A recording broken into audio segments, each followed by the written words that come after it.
Engin govori Džihanu da mora shvatiti da će uskoro imati sina i svoju pravu porodicu napokon i da ne treba da prlja ruke o ljude koji su zli. Džihan govori da je već odlučio i da će svom detetu prvo reći šta se sve desilo, a tek posle sve ostalo. Engin govori da je on odlučio da prijavi Bejzu i Nusreta tužilaštvu, a Džihan na to odgovara da se nada da će pre njega stići da ih uhapse. Džihan ljutito odlazi u automobil i spreman je da uradi sve kako bi se rešio Bejze i Nusreta. U međuvremenu, Hančar odlazi u bolnicu i donosi Gurura u Jončino naručje, dok su Derja i Čemil prisutni u salonu.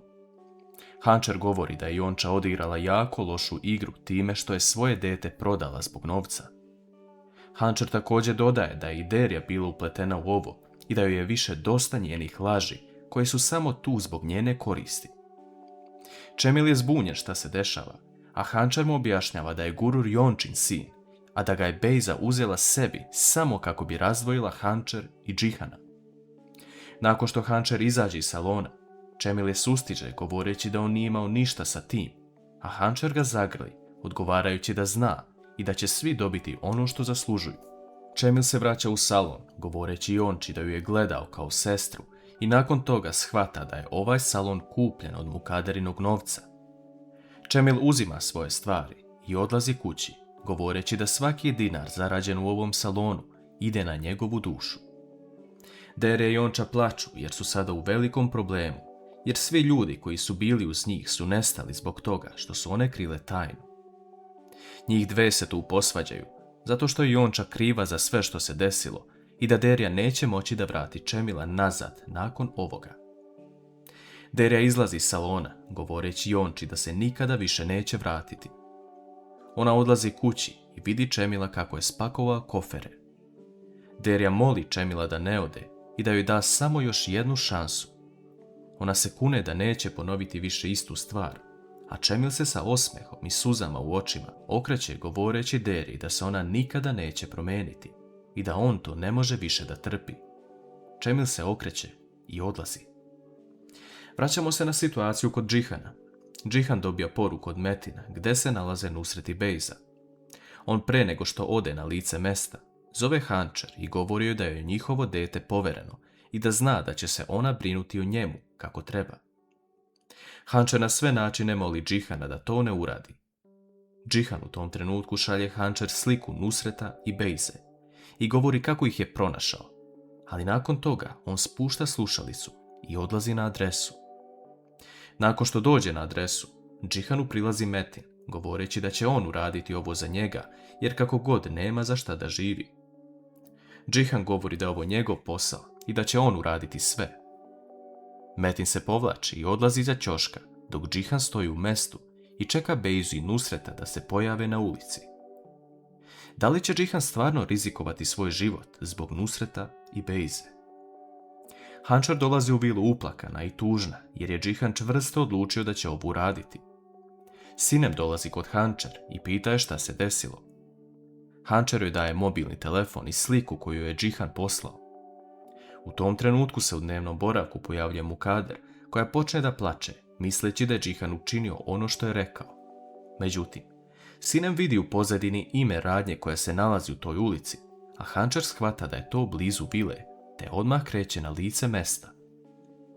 Metin gleda u Džihana, koji strpljivo čeka Nusreta i Bejzu, te razmišlja o tome kakva bi bila situacija da Nusret i Bejza ne ostanu u životu, dok će se on pobrinuti u tom trenutku za Džihana.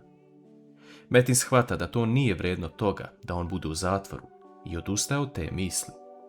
Međutim, samo jedan trenutak deli Džihana da završi sa onim zbog čega je došao ovde, ali tada mu Hančar stavlja ruku na rame, govoreći da razmisli o njihovoj budućnosti i da mu neće dopustiti da uradi nešto ovako.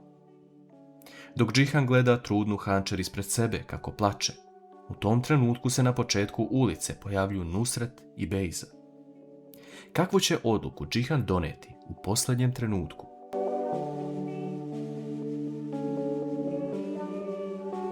Sinem predlaže Mukader da pozovu policiju kako bi rešili ovaj slučaj, ali Mukader joj to ne dozvoljava, ni pod kojim uslovom, jer će onda sve tajne porodice Develoglu biti otkrivene, a to nije dobro za njih.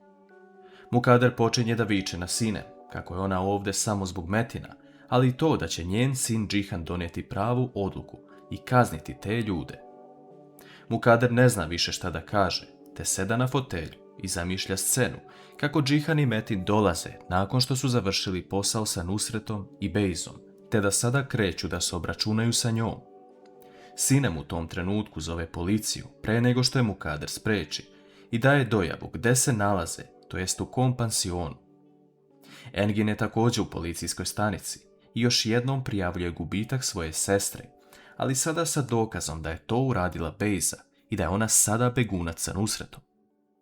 U tom trenutku jedan policajac dolazi u kancelariju sa Sineminom dojavom, a komandir šalje patrolu na lice mesta. U međuvremenu, Džihan je spreman da povuče okidač i završi ovo jednom zauvek, ali Hančar svojom čvrstom voljom i ljubavi koju gaji prema Džihanu i budućnosti sa njim, ga nagovara da to ne uradi. Džihan se smiruje i ulazi sa Hančar u automobil, a Metin sve to gleda, znajući da njegov plan trenutno nije uspeo. Metin zove Džihana i pita ga šta se desilo, a Džihan mu govori da je odustao od ovoga i da će policija uraditi svoj posao, jer je odlučio da prijavi slučaj policiji. Metin odmah zove pansion i govori da sklone Nusreta i Bejzu, jer policija dolazi po njih. Gazda pansiona dolazi u Nusretovi i Bejzinu sobu i govori im da izađu napolje niz požarne stepenice, jer ne želi da ima posla sa ljudima koji su problemima sa zakonom. Bejza je povredila nogu, ali ipak kreće za Nusretom, jer su oni sada u velikoj opasnosti. Džihan i Hančar odlaze do jedne klupe sa pogledom na more i tamo pričaju o tome kako je Hančar ta koja je ispala heroj i spasila svoju porodicu od onoga što je Džihan hteo da uradi, a to je da se osveti Nusretu i Bejzi i da ode u zatvor zbog toga. Sinem u tom trenutku zove Hančar i pita je šta se desilo, a Hančar joj prenosi lepu vest da je sve u redu i da je Džihan odlučio da pozove policiju i da ne prlja ruke. Mukader sve to čuje i nije joj drago što je policija umešana u ovo. Dolazeći u vilu, Metin razmišlja kako bi mogao da iskoristi ovu priliku u svoju korist. On odlučuje da priča sa Mukader o tome šta da uradi, jer je to jedini način da dođe do svog cilja. On odlazi u Mukaderinu sobu i govori joj kako je danas Hančar spasila Džihana, ali da Džihanu samo malo treba da uradi ono što je započeo. Policija je upetljana u ovu situaciju i bilo bi najbolje da se Nusret i Bejza sklone odavde, jer ako ih policija nađe, onda će i Mukader biti iza rešetaka sa svojim delima, tako da je odlučio da sprovedu jedan plan koji će sve rešiti. U tom trenutku Nusret zove Mukader kako bi im dala još novca, jer žele da ubrzaju proces sa pasošima. Mukader počinje da razvija Metinov plan i govori Nusretu da se nađu na mestu gde se oni trenutno nalaze. Mukader odlazi na lice mesta i govori im da nije došla sa novcem, ali da ima jedno mesto gde će ostati i da pođu sa njom. Mukader, Nusret i Bejza se pojavljuju ispred klinike gde je Metin bio 8 godina i Metin je odlučio da ih drži tu, ali tek ćemo vidjeti koji je njegov plan. Derja zove Hančar i govori da je Čemil otišao i da želi da se razvede od nje, a to je sve zbog Hančar. Hančar joj govori da je o tome trebala pre da misli, te da je ne petlja u te stvari i spušta slušalicu. Džihan želi da pomogne Hančar kako bi pronašla svog brata i kreću na jedno mesto kojeg se Hančar seća iz mladosti. Oni tamo pronalaze Čemila koji uplakan sedi na kamenu pored mora. Čemil govori Hančar da ne sme pogledati u oči Džihanu, jer će on pomisliti da je i Čemil upetljan, ali Hančar mu govori da nema potrebe za brigom, jer nije on taj koji je kriv. Džihan prilazi Čemilu i govori mu da krene sa njima, jer je i on deo porodice, tako da može ostati koliko poželi. Čemil to jedva prihvata, te se njih troje vraćaju u Hančarinu kuću. Nakon povratka kući, Džihan zove Metina da popričaju pored bazena u dvorištu vile. Metin dolazi i izvinjava se Džihanu što je bio povod da se desi nešto jako loše, ali srećom Hančar je bila tu. Džihan tada govori Metinu da mu uradi jednu stvar i da će mu to mnogo značiti. Na šta tačno Džihan misli,